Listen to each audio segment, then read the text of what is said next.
যুক্তরাষ্ট্রের তারকা শিল্পী সাবরিনা কার্পেন্টারের দুটি গান প্লিজ প্লিজ প্লিজ ও এক্সপ্রেসো দুনিয়া জুড়ে জনপ্রিয়তা পেয়েছে। আগস্টে মুক্তির অপেক্ষায় থাকা শর্ট অ্যান্ড সুইট অ্যালবামের দুটি গান শ্রোতাদের হৃদয়ে ইতিমধ্যেই আলোড়ন তুলেছে। বিশ্বজুড়ে ২৫ বছর বয়সী তারকা তার দীপ্তময়ী দাপটে এগিয়ে চলেছেন। একের পর এক রেকর্ড ভেঙে চলেছেন তিনি। এবার ইউকে চার্টে রেকর্ড ভাঙলেন এই গায়িকা। প্রথম কোনো নারী সঙ্গীত শিল্পী হিসেবে টানা ৩ সপ্তাহ ইউকে চার্টে প্রথম ও দ্বিতীয় স্থানে অবস্থান করেছেন তিনি।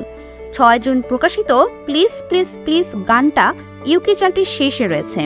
১১ এপ্রিল প্রকাশিত এক্সপ্রেসো গানটি দ্বিতীয় স্থানে রয়েছে। নারী সঙ্গীত শিল্পীদের মধ্যে একই সঙ্গীত তালিকায় প্রথম ও দ্বিতীয় স্থানে ওঠার নজির গড়েছিল ম্যাডোনা ও আরিয়ানা গ্রান্ডে।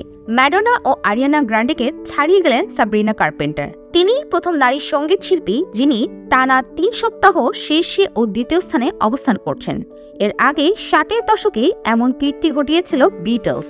এর আগে ২০১৫ সালে জাস্টিন বিবারের দুটি গান টানা ৪ সপ্তাহ ধরে তালিকায় শীর্ষে ও দ্বিতীয় অবস্থানে ছিল। এইবার সাবরিনা কার্পেন্টার ম্যাডোনাকেই ছাড়িয়ে গেলেন।